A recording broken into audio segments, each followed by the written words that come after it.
नमस्कार बंधुरा नतून एक भिडियोते आपनादेर प्रत्येके जानाई स्वागतम। এই মুহূর্তে সবচেয়ে বড় খবর, বঙ্গোপসাগরে যে নিম্নচাপটি তৈরি হয়েছিল সেই নিম্নচাপ কিন্তু ধাপে ধাপে শক্তি বৃদ্ধি করে সুস্পষ্ট নিম্নচাপ বা well mark low pressure area, তারপরে গভীর নিম্নচাপ ডিপ্রেশন এবং তারপরে আজ অতি গভীর নিম্নচাপ বা ডিপ ডিপ্রেশনে পরিণত হয়ে উপকূলে কিন্তু আছড়ে পড়ল। যেমনটা আবহাওয়া দপ্তর থেকে জানিয়ে দেওয়া হয়েছিল যে পশ্চিমবঙ্গের সাগর আইল্যান্ড এবং সেই সঙ্গে বাংলাদেশের খেপুপাড়ার মধ্যবর্তী যে কোনো একটি অংশ দিয়ে এটা ল্যান্ডফল করতে পারে, তেমনটাই কিন্তু হলো। ইতিমধ্যেই আলিপুর আবহাওয়া দপ্তর থেকে জানিয়ে দেওয়া হলো যে এটা কিন্তু পশ্চিমবঙ্গের রায়দিঘির ওপর দিয়ে ল্যান্ডফল করেছে। যে কেন্দ্রবিন্দু বা আই সেটা কিন্তু রায়দিঘির ওপর দিয়ে ল্যান্ডফল করেছে এবং পশ্চিমবঙ্গের সাগর আইল্যান্ড থেকে বাংলাদেশের খেপুপাড়ার মধ্যে দিয়েই কিন্তু এটা ল্যান্ডফল করেছে বা স্থলভাগে আছড়ে পড়েছে। এবং এর যে ইতিমধ্যে কিন্তু বৃষ্টিপাত শুরু হয়েছে এবং ঝোড়ো হাওয়া বইছে বিভিন্ন জেলাতে। বেশি বৃষ্টিপাত হচ্ছে বাংলাদেশের বিভিন্ন অঞ্চলে, একই সঙ্গে পশ্চিমবঙ্গের মধ্যে কিন্তু বিক্ষিপ্তভাবে বৃষ্টিপাত হচ্ছে। গোটা পশ্চিমবঙ্গ জুড়ে বৃষ্টিপাত বাড়বে আগামীকাল এবং আজকে রাতে। আমরা দেখে নেব আলিপুর আবহাওয়া দপ্তর কি জানাচ্ছে এই সিস্টেমটা নিয়ে। উপকূলে আছড়ে পড়ার পর এটা কোন দিকে বাঁক নিচ্ছে এবং এর গতিপথ, আগামী গতিপথ কি হতে চলেছে এবং এর জেরে কোথায় কেমন কি আবহাওয়া থাকবে সমস্ত কিছু আপনাদেরকে দেখানো হবে। সেই সঙ্গে লেটেস্ট স্যাটেলাইট ইমেজ কি আপডেট দিচ্ছে, কোথায় কেমন মেঘ রয়েছে এবং কোথায় কেমন বৃষ্টিপাত হচ্ছে সেগুলো আপনাদের পরপর দেখাবো। তো ভিডিওটি ভালো লাগলে অবশ্যই লাইক এবং শেয়ার করে দেবেন। সেই সঙ্গে নতুন দর্শক হয়ে থাকলে লেটেস্ট ভিডিওর আপডেট সর্বপ্রথমে পাওয়ার জন্য চ্যানেলটিকে সাবস্ক্রাইব করে নিয়ে পাশে থাকা বেল আইকনে ক্লিক করে অল নোটিফিকেশন অপশনটিকে অন করে রাখবেন। লেটেস্ট আপডেট আপনারা সবার প্রথমে পেয়ে যাবেন।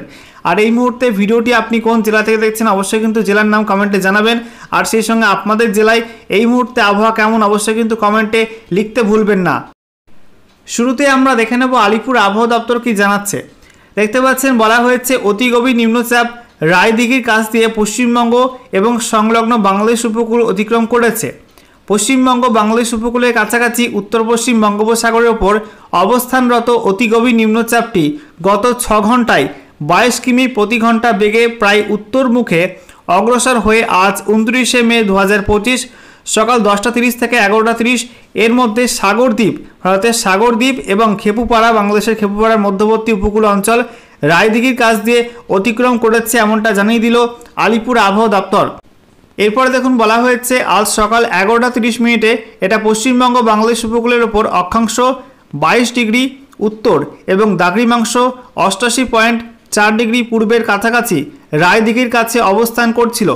এটি ক্যানিং, ভারতের ক্যানিং থেকে প্রায় 40 কিমি দক্ষিণ পশ্চিমে এবং বাংলাদেশের মংলা থেকে প্রায় 130 কিলোমিটার পশ্চিম দক্ষিণ পশ্চিমে এবং বাংলাদেশের খেপুপাড়া থেকে প্রায় 190 কিলোমিটার পশ্চিমে অবস্থান করছিল বা অবস্থিত ছিল। এরপরে বলা হচ্ছে সিস্টেমটা প্রায় উত্তর এবং উত্তর পূর্ব দিকে অগ্রসর হওয়ার সম্ভাবনা রয়েছে। সন্ধ্যা পর্যন্ত গভীর নিম্নচাপের তীব্রতা বজায় থাকবে এবং তারপরে ধীরে ধীরে দুর্বল হয়ে নিম্নচাপে পরিণত হবে। তো দেখতেই পাচ্ছেন বন্ধুরা, আলিপুর আবহাওয়া দপ্তর থেকে জানিয়ে দেওয়া হলো যে সিস্টেমটা কিন্তু সন্ধ্যা পর্যন্ত একই রকম শক্তি থাকবে, অর্থাৎ গভীর নিম্নচাপ থাকবে, তারপরে কিন্তু আস্তে আস্তে দুর্বল হয়ে নিম্নচাপ বা লো প্রেশার এরিয়াতে পরিণত হয়ে যাবে। আপনাদের একটু জুম করে দেখাবো কোন অঞ্চলের ওপর দিয়ে এটা আছড়ে পড়লো। এবারে ম্যাপ থেকে আপনাদেরকে দেখিয়ে দেবো এটা কোথায় ল্যান্ডফল করেছে এবং আগামীতে কোন গতিপথে এগোবে সেটা কি বলা হয়েছে।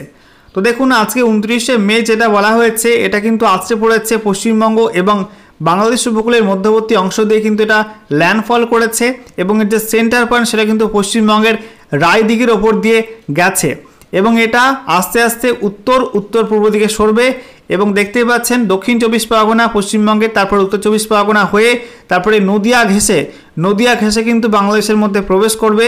বাংলাদেশের যশোর, তারপরে আমরা দেখতে পাচ্ছি সাতক্ষীরা, এদিকে আমরা দেখতে পাচ্ছি উত্তর দিকে পৌঁছাবে এবং তারপরে সেটা কিন্তু রাজশাহী হয়ে রংপুর এবং ময়মনসিংহের মধ্যবর্তী অংশ দিয়ে কিন্তু উত্তর দিকে এগোবে। দেখতে পাচ্ছেন যে মুহূর্তে এটা ল্যান্ডফল করেছিল সেই মুহূর্তের ছবি, সেই মুহূর্তে লেটেস্ট স্যাটেলাইট ইমেজ আপনারা দেখতে পাচ্ছেন।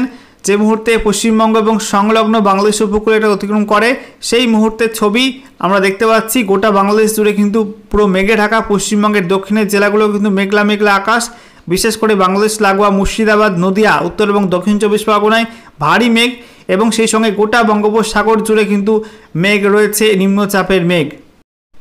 এবারে আমরা দেখে নেব এই সিস্টেমের জেরে সমুদ্র এবং উপকূলবর্তী অঞ্চলের জন্য কি সতর্কবার্তা দেওয়া হয়েছে, একই সঙ্গে মৎস্যজীবীদের জন্য কি আপডেট দেওয়া হয়েছে এবং সেই সঙ্গে কোন কোন অঞ্চলে ক্ষয়ক্ষতি কি হতে পারে কি বলছে আবহাওয়া দপ্তর পরপর আপনাদেরকে জানাবো। দেখুন, বলা হয়েছে সমুদ্র ও উপকূলবর্তী এলাকার জন্য বায়ু সতর্কতা। আজকে 29শে মে সন্ধ্যা পর্যন্ত উত্তর বঙ্গোপসাগর এবং সেই সঙ্গে পশ্চিমবঙ্গ এবং বাংলাদেশ উপকূল এবং উপকূলবর্তী এলাকায় 50 থেকে 60 কিলোমিটার প্রতি ঘন্টা এবং সর্বোচ্চ 70 কিলোমিটার বেগে ঝড় বইতে পারে এবং ধীরে ধীরে কিন্তু কমে আসবে আগামীকাল 30শে মে নাগাদ, মে সকাল নাগাদ এটা 40 থেকে 50 কিলোমিটার প্রতি ঘন্টা হতে পারে এবং সর্বোচ্চ গতিবেগ হতে পারে 60 কিলোমিটার প্রতি ঘন্টা। সমুদ্রের অবস্থা বলা হয়েছে 29 থেকে 30শে মে পর্যন্ত উত্তর এবং সংলগ্ন মধ্য বঙ্গোপসাগর এবং ওড়িশা, পশ্চিমবঙ্গ ও বাংলাদেশ উপকূল বরাবর সমুদ্র খুবই রুক্ষ থেকে অতি রুক্ষ থাকতে পারে। একই সঙ্গে মৎস্যজীবীদের জন্য কিন্তু রেড অ্যালার্ট জারি করা হয়েছে 31শে মে সকাল পর্যন্ত উত্তর ও সংলগ্ন মধ্য বঙ্গোপসাগর এবং উপকূলবর্তী অঞ্চলে মৎস্যজীবীদের না যাওয়ার পরামর্শ দেওয়া হয়েছে।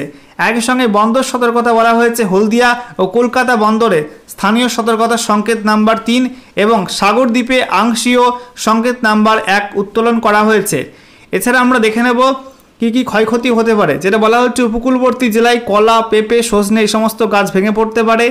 ক্ষেতের ফসল, সবজি, ফল বাগানে কিছু ক্ষয়ক্ষতি হতে পারে। খোলা জায়গায় বজ্রাঘাতের সম্ভাবনা আছে। এছাড়া নিচু এলাকায় অস্থায়ীভাবে জল জমতে পারে। দুর্বল কাঁচা বাড়ির দেয়াল ধসে পড়তে পারে।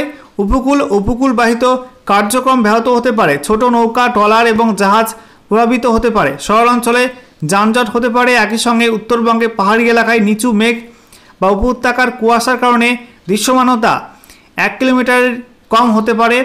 একই সঙ্গে দার্জিলিং এবং কালিম্পংয়ে ভূমিধসের সম্ভাবনা রয়েছে। এবারে অনলাইন ওয়েদার সিস্টেম থেকে আপনাদেরকে দেখাবো এটা উপকূলে আছড়ে পড়ার পরে কোন দিকে বাঁক নিচ্ছে এবং আগামীতে এর গতিপথ কি হতে চলেছে। আপনারা দেখতে পাচ্ছেন ইতিমধ্যে কিন্তু পশ্চিমবঙ্গ এবং সংলগ্ন বাংলাদেশ উপকূলের মধ্যে দিয়ে এটা ল্যান্ডফল করেছে এবং আমরা দেখতে পাচ্ছি আজকে রাতের মধ্যে এটা কিন্তু উত্তর পূর্ব দিকে সামান্য বাঁক নেবে এবং বাঁক নিয়ে বাংলাদেশের মধ্যে প্রবেশ করবে এর সেন্টার পয়েন্ট বা আই। এবং দেখতে পাচ্ছি রাতের মধ্যে এটা কিন্তু বাংলাদেশের খুলনা এবং সেই সঙ্গে পশ্চিমবঙ্গের যে উত্তর 24 পরগনা জেলা আছে তার মধ্যবর্তী অংশ দিয়ে কিন্তু উত্তর দিকে এগোবে এবং যশোরের কাছে অবস্থান করবে। যশোর, কোটচাঁদপুর এই সমস্ত অঞ্চলের কাছে অবস্থান করবে সেন্টার পয়েন্ট। এরপরে আমরা দেখতে পাচ্ছি মধ্যরাতে এটা কিন্তু আস্তে আস্তে বাঁক নিতে শুরু করবে উত্তর পূর্ব দিকে। বাঁক নিয়ে এটা কিন্তু যাবে পাংশা, তারপরে পাবনা, এদিকে বেড়া, তারপরে আমরা দেখতে পাচ্ছি সিরাজগঞ্জ এই সমস্ত অঞ্চল হয়ে কিন্তু এটা উত্তর দিকে এবং উত্তর পূর্ব দিকে এগোবে। এবং আমরা দেখতে পাচ্ছি আগামীকাল 30শে মে শুক্রবার সকালে এটা কিন্তু উত্তর বাংলাদেশে পৌঁছে যাবে। উত্তর বাংলাদেশে ময়মনসিংহে একদম ওপরের দিকে পৌঁছাবে এবং আস্তে আস্তে এটা কিন্তু মেঘালয়ের মধ্যে প্রবেশ করতে পারে আগামীকাল দুপুরের মধ্যে। এবং তারপর এটা কিন্তু আস্তে আস্তে দুর্বল হয়ে পড়বে নিম্নচাপ আকারে। এটা কিন্তু মেঘালয় এবং তার পরবর্তী সময় কিন্তু আসাম হয়ে উত্তর পূর্ব ভারতের দিকে প্রবেশ করতে পারে এবং এর জেরে আগামীকাল থেকে উত্তরবঙ্গে দুর্যোগ বাড়বে। উত্তরবঙ্গ, সেই সঙ্গে আসাম, মেঘালয় এবং উত্তর পূর্ব ভারত জুড়ে কিন্তু প্রচণ্ড ভারী থেকে অতি ভারী বৃষ্টিপাত হবে। সেই সঙ্গে অত্যাধিক ভারী বৃষ্টিপাতও কিন্তু হতে পারে বেশ কিছু অঞ্চলে। আমরা দেখে নেব এই অতি গভীর নিম্নচাপের জেরে এই মুহূর্তে কোথায় কেমন বৃষ্টিপাত হচ্ছে। আমরা দেখতে পাচ্ছি পশ্চিমবঙ্গের তুলনায় বেশি বৃষ্টিপাত হচ্ছে বাংলাদেশের মধ্যে। বিশেষ করে আমরা দেখতে পাচ্ছি উপকূলবর্তী অঞ্চলে, যেখানে কলাপাড়া, মঠবেড়িয়া, তারপরে আমরা দেখতে পাচ্ছি উপকূলবর্তী সুন্দরবন অঞ্চল বাংলাদেশ এবং পশ্চিমবঙ্গের। সেই সঙ্গে আমরা দেখতে পাচ্ছি পশ্চিমবঙ্গের মধ্যে উত্তর এবং দক্ষিণ 24 পরগনা বিক্ষিপ্তভাবে কিছু কিছু অংশে বৃষ্টি হচ্ছে। একটু জুম করে আপনাদেরকে দেখাবো বারুইপুর তার কাছে।